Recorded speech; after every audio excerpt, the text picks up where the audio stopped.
voice changing, and for me, I was a quote-unquote late, although I don't believe there's such thing as being late. Right. But I was behind the other kids.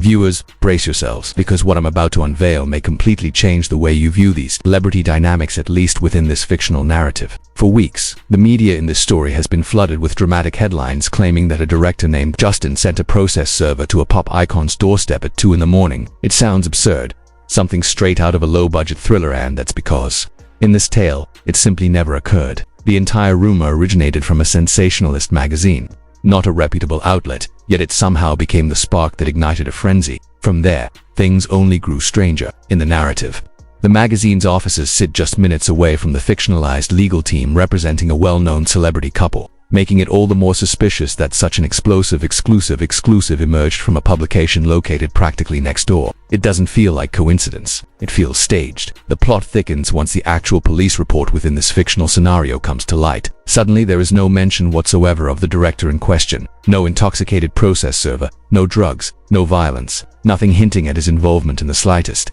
Officials in this story even confirm that every outlet received the same unremarkable report, meaning anything more dramatic must have originated from someone outside law enforcement. In other words, the tale suggests the story was planted. This raises the central question of the narrative: who stands to gain from dragging the director's name through the mud? Who has been so eager to silence critics, even going so far as to issue subpoenas to tiny online creators with barely a following? In this fictional account, all suspicions keep leading back to the same glamorous pair, but the situation shifts from suspicious to downright scandalous when one compares the magazine's lurid version to the actual report. The tabloid claims a man with a similar first name arrived at the singer's home at 2 in the morning, yet the police list two entirely different individuals, neither of whom shares the director's surname, and neither of whom has anything to do with him. There is no stalker, no rogue server, no connection whatsoever. Still, certain outlets rush to publish the sensationalized tale, taking the coincidence of a shared first name and twisting it into a narrative that invites the public to assume the worst. The most astonishing detail is that one of the men arrested in this fictional storyline was from another state, taken into custody the following day, and merely happened to be named Justin Pfizer, an entirely different person with no link to the director at all. Yet the media in this narrative contorts that coincidence into a headline engineered to tarnish the wrong man. That is no mere mistake. It is a deliberate twist added for dramatic effect that is targeted character destruction.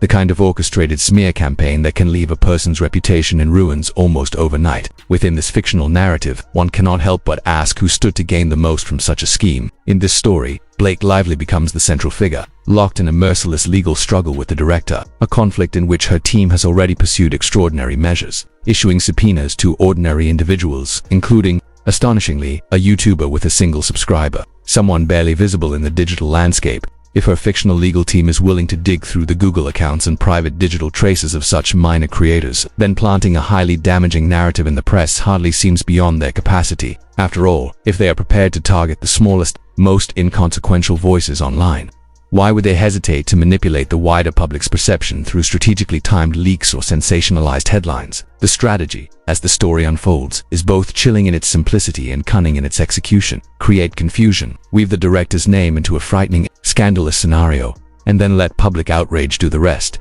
allowing the court of public opinion to inflict damage far beyond anything a legal battle alone could achieve. His reputation becomes collateral damage in a game carefully engineered for maximum impact. Then the plot takes an even darker, more insidious turn, as Taylor Swift's name, an innocent bystander in this fictional account, is suddenly drawn into the chaos. Just days before the supposed break-in in Kansas City, her team released a statement warning that one of her stalkers was missing and potentially dangerous. The timing is uncanny, almost too convenient, and when the break-in headlines erupted, the pieces of the narrative appeared to fit together perfectly, as if by design. The media immediately connected the dots to the stalker situation, and once a man named Justin appeared anywhere in the swirling narrative, the public instinctively filled in the gaps, imagining that the director had somehow sent someone to threaten Taylor Swift. Sensational, dramatic, terrifying, but entirely fabricated within the confines of the story. Yet, even within the chaos, the inconsistencies become glaringly obvious at the following Chiefs game. Taylor is depicted behind a bulletproof barrier, a spectacle that looked intense on camera but, upon closer inspection, made little logical sense. If she genuinely feared for her safety, would she have brought her own mother into that environment, exposing her to the same hypothetical danger? Clearly not. The optics, while visually striking, failed to match the reality.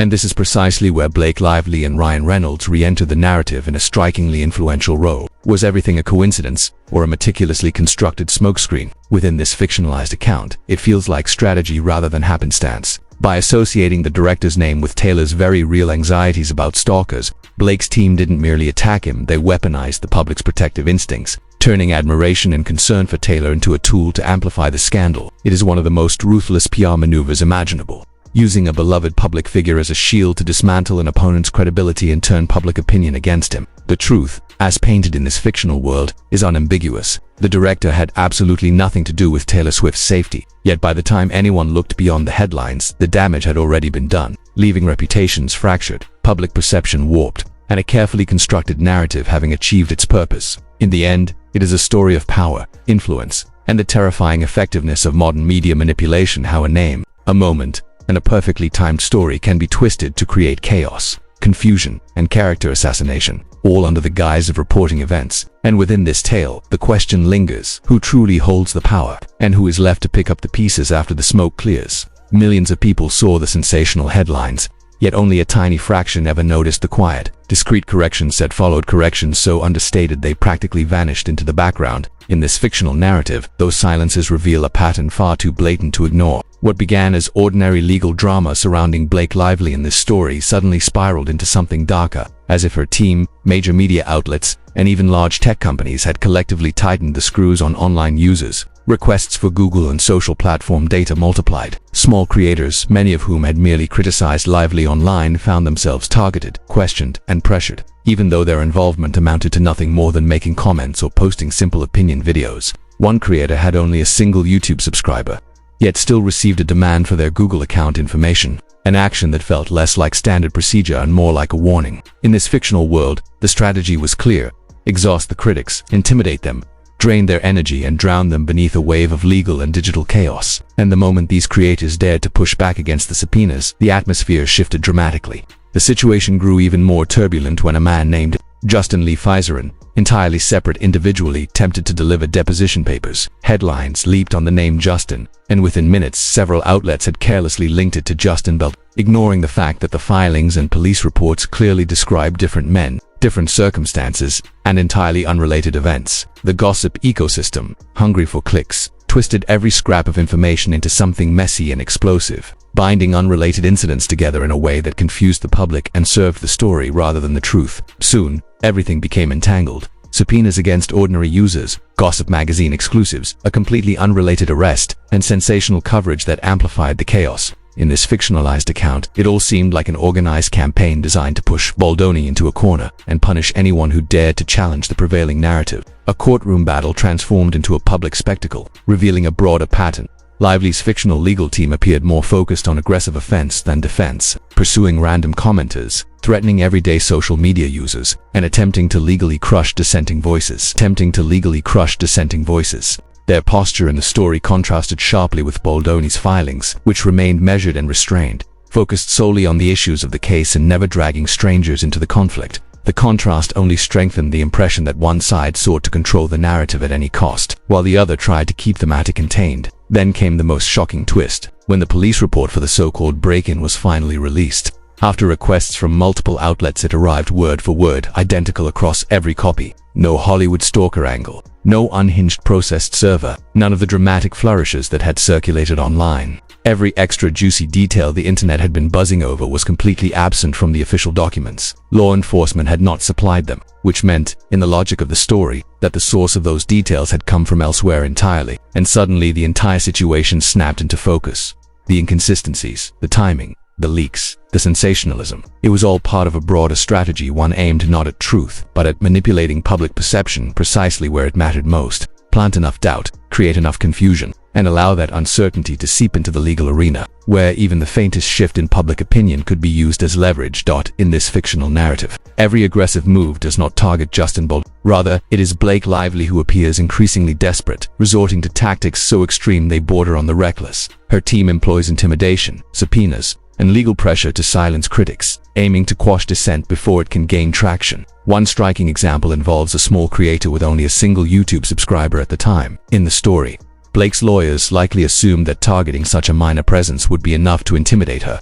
but they severely miscalculated. That one subscriber, Ken, has now seen her channel flourish, attracting thousands of followers and becoming a trusted voice in the unfolding saga, openly challenging the smear campaign and exposing the manipulative tactics employed by Blake's legal team. The ripple effect extends far beyond Ken. Independent creators across social media have begun amplifying the narrative, scrutinizing inconsistencies, and revealing suspicious connections between Blake's legal team and the outlets publishing misleading or entirely false headlines. The more aggressively Blake presses forward, the more people push back. Each new subpoena or fabricated report serves not to suppress criticism but to highlight a growing pattern of intimidation, creating a public perception that she is acting with increasing desperation. Meanwhile, Justin maintains a calm, measured stance, allowing facts to speak for themselves. Corrections, official police records, and court filings steadily dismantle the smears, redirecting public scrutiny toward Blake's escalating panic. Her attempts at narrative control, timed to perfection, in theory completely backfire, constructing a story in which she appears as the aggressor and Justin as the wronged party. The central question, in this fictional scenario, becomes how Blake plans to conclude the battle. She cannot sustain such a strategy indefinitely. Every new subpoena, every shady headline, and every misleading report compounds her exposure. While insiders speculate that she may attempt a last-minute withdrawal or maneuver she has purportedly employed before to cast herself as a victim of stress, family obligations, or unjust targeting, all while evading the very chaos she helped create. Yet even that move carries significant financial and legal risk. In court, Justin's team would be entirely justified in demanding compensation for legal fees, and one can easily imagine a scenario in which he presents a compelling case. She dragged me through a circus, smeared my name across the media, and then walked away. In this version of events, such a portrayal would likely gain judicial sympathy and further damage Blake's public image, reinforcing the perception that her legal and PR strategies, far from protecting her, have only magnified the chaos around her. If she continues, the cracks in her narrative will only widen, revealing further inconsistencies, contradictions, and instances of overreach that become impossible to ignore. If she withdraws, she faces not only the financial consequences of protracted legal maneuvers but also the undeniable appearance of loss, a scenario that would tarnish the carefully curated image she has spent years constructing. Either way, a clean victory is unattainable, highlighting the striking irony that the very power couple who built their careers on an almost obsessive control of public perception are now ensnared by the same tactics that once served them so effectively. Meanwhile, Justin Baldoni's most prudent strategy within this fictional account is simple yet formidable: patience. By allowing the case to unfold naturally and letting facts speak for themselves, he steadily exposes weaknesses in her approach, demonstrating that time can be a far more potent weapon than any aggressive PR maneuver. With each passing day, Blake's position appears more precarious, and what initially seemed like a mere legal dispute begins to read more like a masterclass in the subtle mechanisms of influence, media manipulation, and image control that operate behind Hollywood's glossy curtain, revealing the very high stakes involved when reputation, celebrity, and power intersect. This narrative exposes the ways in which wealth and fame can be wielded to shape public perception, manipulating opinion while maintaining the illusion of a flawless, picture-perfect life. Within the story, the playbook is both chilling and precise. Plan sensational headlines in gossip magazines, subpoena major tech companies for private data, drag critics into court regardless of their reach or influence, and present a facade of unblemished celebrity perfection. At the height of the campaign, millions encountered false reports linking Justin Baldoni to a supposed incident involving a pop star, yet few ever noticed the subtle corrections that followed, allowing the smear to linger in public consciousness long after the initial headlines faded. Fortunately, leaked documents, official police records, and the unwavering efforts of independent creators have begun to illuminate the truth, exposing the manipulation and highlighting that if Blake and Ryan can target a single YouTube subscriber, they can, in theory, target anyone. Furthermore, the ability to spin a local police report into a nationwide scandal underscores the unsettling reach of media influence and raises urgent questions about what Hollywood elites might attempt to manipulate next. Throughout this saga, Justin's refusal to respond in kind, refusing to plant stories, fabricate narratives, or weaponize the press stands in stark contrast to the aggressive, often reckless tactics deployed against him. Each attempt to intimidate critics, whether through subpoenas, planted stories, or carefully orchestrated media manipulation, only entrenches the emerging narrative of overreach, further highlighting the desperation underlying the campaign. At its core, this story transcends a single reputation. It is about accountability, fairness, and the refusal to allow wealth and celebrity status to override principles of justice. Over months of carefully timed headlines, legal threats, and media spin, a clear pattern emerges. The couple, once lauded as Hollywood's golden pair, is revealed as image-obsessed power players willing to crush anyone who stands in their way, employing a wide array of tools from New York gossip magazines to legal intimidation of small content creators to control public perception. Meanwhile, Justin's measured, disciplined approach steadily chips away at the false narrative, letting facts, evidence, and official records speak louder than any manufactured headlines. The pivotal question now becomes whether Blake will face accountability in court or attempt a last-minute withdrawal, casting herself once again as the victim while evading the consequences of her actions, as she has purportedly done in previous conflicts. Either path is being scrutinized closely by both the legal system and the public, and the court of public opinion has already begun to shift. The pristine, perfect couple image is visibly cracking, revealing the intricate strategies employed to dominate media narratives and control perception. This is not mere celebrity gossip. It is a lesson in justice, integrity, and the limits of influence, demonstrating that even the most meticulously crafted public personas can falter under scrutiny. It also underscores the power of vigilance, independent media, and public engagement in exposing manipulation, ensuring that fabricated narratives do not remain unchallenged. The audience, in this scenario, plays an essential role by questioning, sharing, and engaging with the story. They help prevent the domination of a one-sided narrative and support the emergence of truth amidst the glossy illusions of Hollywood's polished exterior.